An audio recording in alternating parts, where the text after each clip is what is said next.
Welcome to another edition of India Sense. I'm Gauri Dwivedi. This is the show that's tracked by the global Indian, the show that documents India's rise, its ascent. But first up, let me get you the big stories that we're tracking in this episode for you. The Hamas-Lashkar-e-Taiba Jaish-e-Mohammed Nexus exposed as a big meeting takes place in Pakistan. Alarm bells for India amidst deepening terror ties, or is this Asim Muni's face saver an embarrassing one that comes in much later after he commits boots on ground to back Trump's Gaza plan? Hindu genocide continues in Bangladesh. The count now stands at 11 people, 11 Hindus killed, slaughtered in the last 35 days. Main accused in Dipu Chandradas's lynching arrested. But what's the way forward? We decode.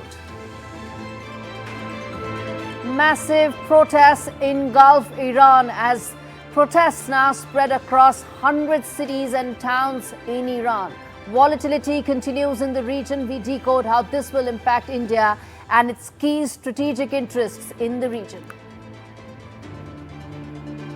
German Chancellor Olaf Scholz set to be in India this week and will be travelling to Ahmedabad and Bengaluru. Key MOUs between India and Germany lined up in the space in areas of trade, technology and mobility.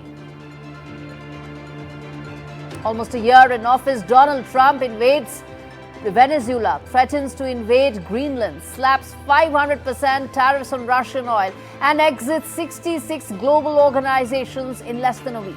How will India navigate this sudden choppiness in Trumpland? We tell you more.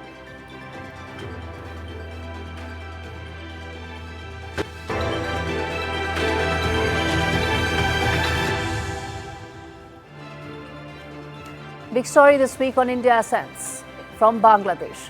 Mohammad Yunus, viewers, has been at the helm of a government that was meant to temporarily steer Dhaka in the aftermath of the student revolution and make way for an elected government that was to happen after the overthrow of Sheikh Hasina's government in 2024. Instead, Mohammad Yunus has presided over long-lasting changes to Bangladesh's political, social, economic and constitutional fabric. Under Yunus's watch, two key developments have happened.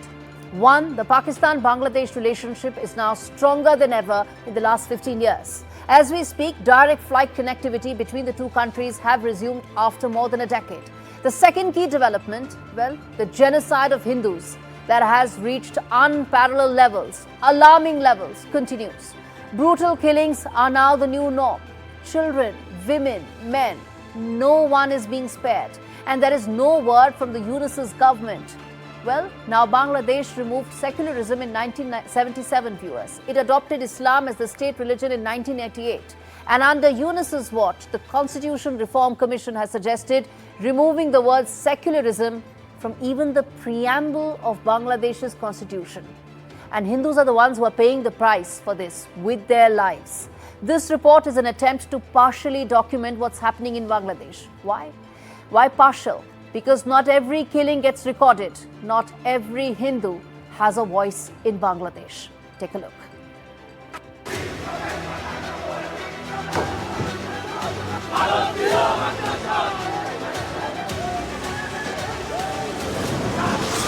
"11 deaths in 35 days.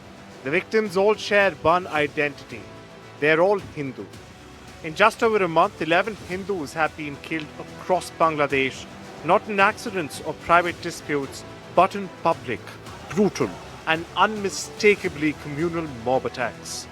And the Yunus government, it insists there is no pattern to see.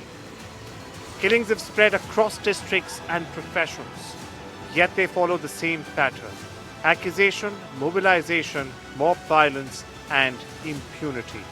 Bangladeshi Hindu citizens have been lynched, they've been beaten to death, chased by mobs, and even forced to jump into a canal to escape attackers. This is targeted violence unfolding right under the watch of Mohammad Yunus-led interim government. The government which remains in denial, describing these killings as isolated incidents, not communal, not targeted, and definitely not systematic. Yet when every victim belongs to the same minority community, denial becomes policy, and policy, it becomes complicity.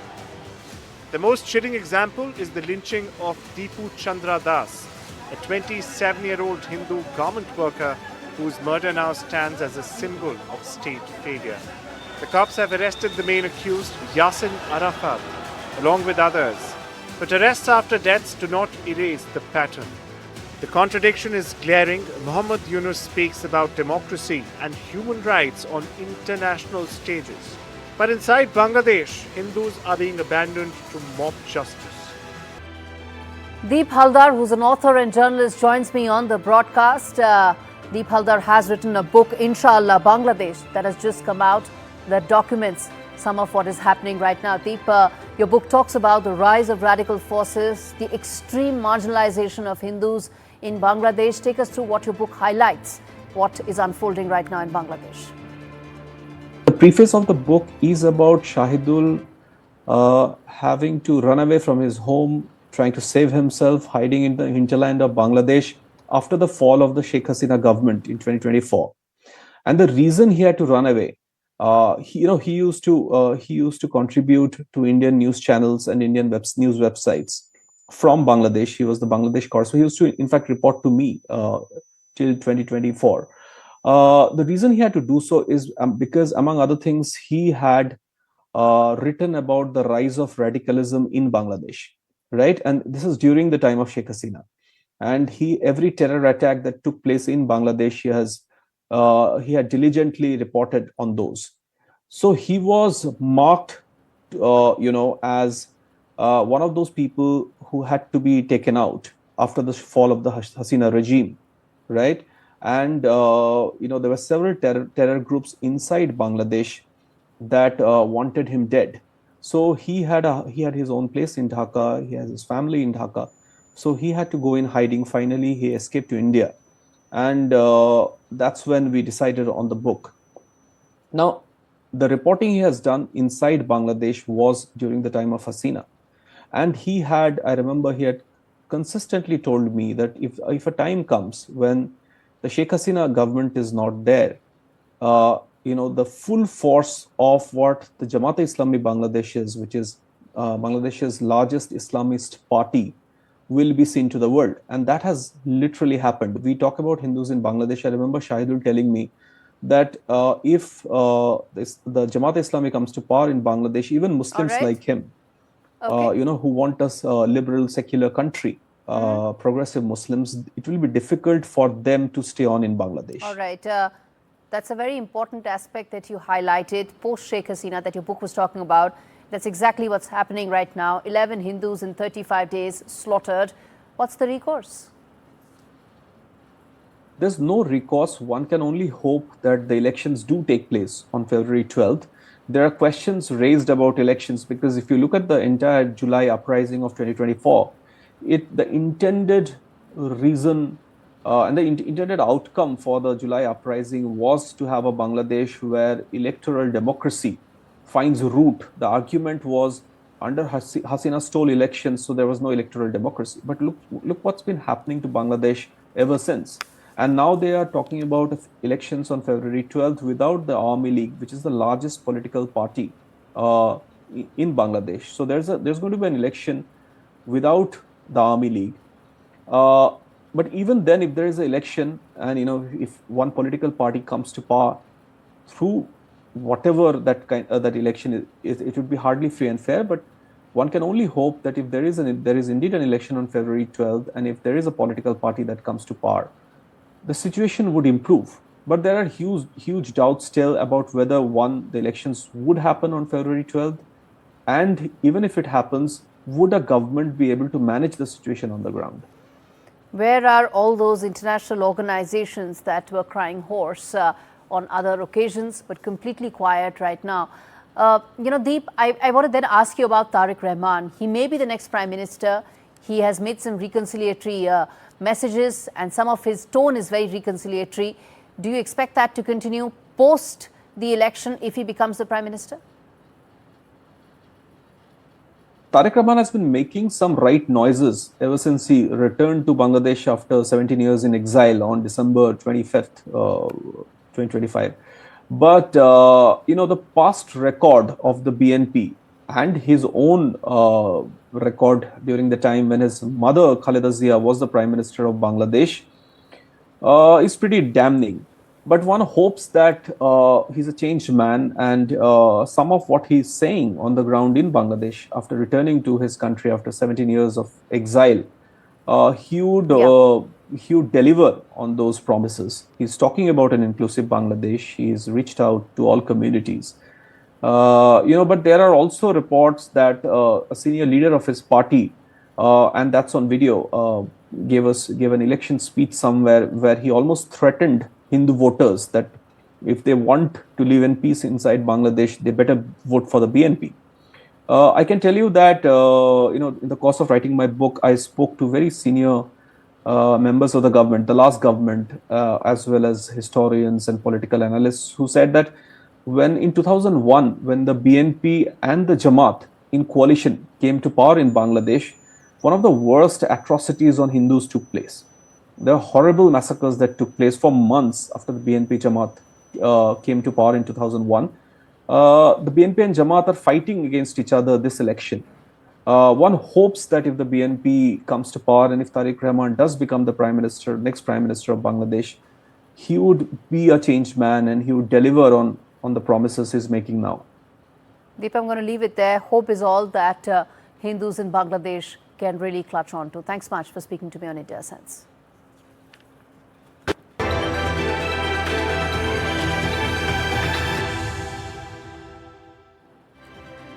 Turning attention now to the first wide-angle story, India's Pakistan headache, which is now shouting loud on Gaza but acting small.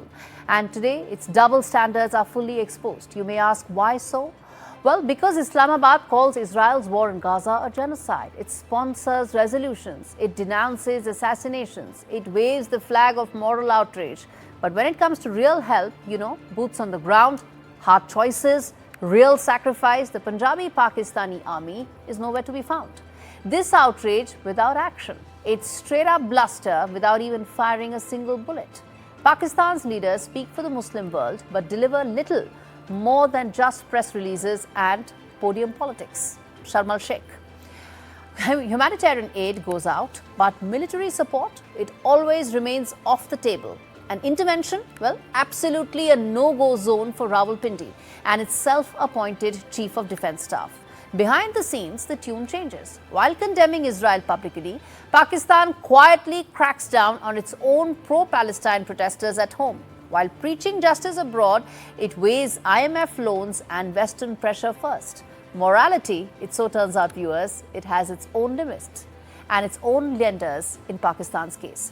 But now comes the pivot, going from posturing to damage control. As shame mounts, Pakistan is now trying to rebrand itself as a responsible voice. But intelligence reports suggest that something far more troubling may actually be happening. With Hamas battered in Gaza, Pakistan is emerging as a potential fallback. Hamas leaders surface on Pakistani soil and terror groups mingle openly. The lines are blurring. Even more alarming, the tactics, the tunnel networks, guerrilla raids, psychological warfare, makeshift drones and missile barrages. Analysts believe that Hamas-style strategies may possibly be mirrored by Pakistan, a move that could turn Gaza's playbook into South Asia's next nightmare. This is the real story behind the optics. Pakistan is grandstanding for applause, it's hedging for survival and gambling with regional peace. But remember the power politics and the power corridors geopolitics. Talk is cheap, actions write history.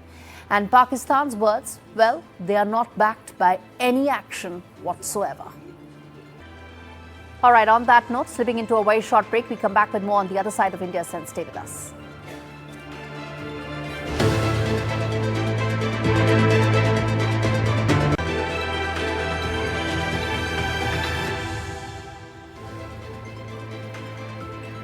Now, as Washington turns up the heat on Tehran, shockwaves may be felt as far beyond as Southeast Asia, and India may also now be bracing for fallout of the volatility in the entire region. US President Donald Trump is revving his, he's putting maximum pressure campaign against Iran. And if that pressure does turn out into a takeover or a wider conflict, It's still unclear which way it may go from here, because a transition to power may not be as smooth as many are anticipating. For India, it could be impact on several fronts, and let's decode that for you. First up, strategy.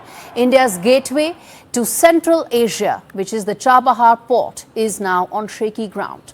Built to bypass Pakistan and anchor India's regional influence, Chabahar survives only on a temporary US sanction waiver, which is set to expire in April. If that waiver lapses, India is forced out, and the vacuum won't stay empty, because the dragon who's waiting in the wings may just come in. Now, China has already locked into a long-term partnership with Iran, entrenched next door at Pakistan's Gwadar port. That's the first important aspect that may happen. Next is the energy part of it. Now, the energy aspect of it, Iran once supplied India with affordable crude. That option disappeared under Donald Trump's first term, and the new conflict could shut the door permanently. Worse still, any instability in the Strait of Hormuz threatens the artery of India's energy lifeline. Why? Because 2/3 of India's oil and half of its LNG passes through those waters. Now, what may happen is oil prices may increase. Some of the import bill may actually go up. And what may happen as a result of it is that India's fiscal math may become tougher. Inflation may take a beating as well. Now, there's a new warning sign as well. Trump has backed legislation that could slap massive tariffs on countries buying energy from sanctioned states. Donald Trump wants countries to choose sides or pay the price. The third important aspect of what's happening in Iran is trade. More than $40 billion of Indian trade with West Asia is at stake. Shipping disruptions, rising insurance costs, and even investor anxiety could hit Indian businesses hard. And finally, the fourth outcome of what's happening in Iran, a war in Iran could actually derail the IMEC project, something that's very ambitious, much touted connectivity corridor, India, Middle East, Europe Economic Corridor, a flagship connectivity project meant to reshape trade routes. The bottom line, viewers, is that what happens in Iran most certainly won't stay in Iran. For India, it's a test of diplomacy, strategic balance at a moment when the margins for error are razor thin.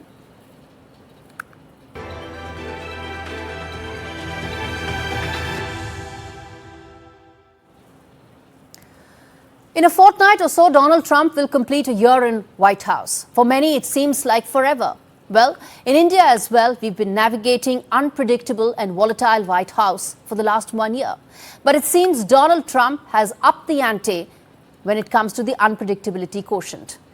In a week, he has invaded Venezuela. He has set his sights on Greenland takeover, militarily or via diplomatically, and has made it clear to the regime in Iran that he's locked and loaded if the regime shoots down on those protesters. Now, this impacts India. All of this put together at several levels. Firstly, if Trump actually runs out of patience, as he's done so with Maduro, it's unclear how long he will choose to continue the negotiations with Russian President Vladimir Putin before declaring that the window for talks has ended, just like he did with Maduro. And if that happens, it will have an impact on the India-Russia relationship in some form or the other. And I'm not just talking about oil, it could be on several other parameters as well. Now, second aspect, India's trade pact with the US is still in the works. And while the negotiations have been going on, there is now a real possibility that Donald Trump, to appease his core MAGA base, will further entrench their position, leaving little room for give and take. And that's exactly what you need to close a deal, even though US President Donald Trump prides himself on being a deal maker. The third impact or the fallout of this for India would be that US's exit from key climate, environment and cultural bodies has happened. It's not new. It happened during his previous term as well. But what's different this time around is that America's exit from bodies like the WHO, UNESCO, and even the International Solar Alliance will embolden China. Because in all these multilateral entities, China will then have some leverage. Now, the world has moved on, but hasn't forgotten COVID. And which brings me to ask, should China be given more leeway in the WHO just because Trump feels he doesn't want to invest more? Lastly, the Atlantic is about to explode. The Greenland takeover is about just that.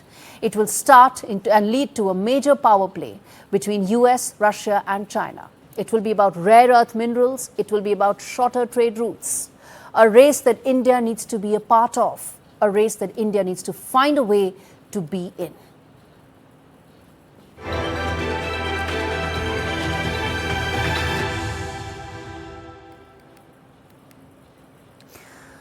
All right, the other story on the show, India's energy security, which has long been a game of geopolitical chess, and the latest in Venezuela has added to this complex arena. After President Trump asserted control over Venezuela's vast oil sector, it has sparked international debate, but possibly reopened opportunities for India's crude import strategy.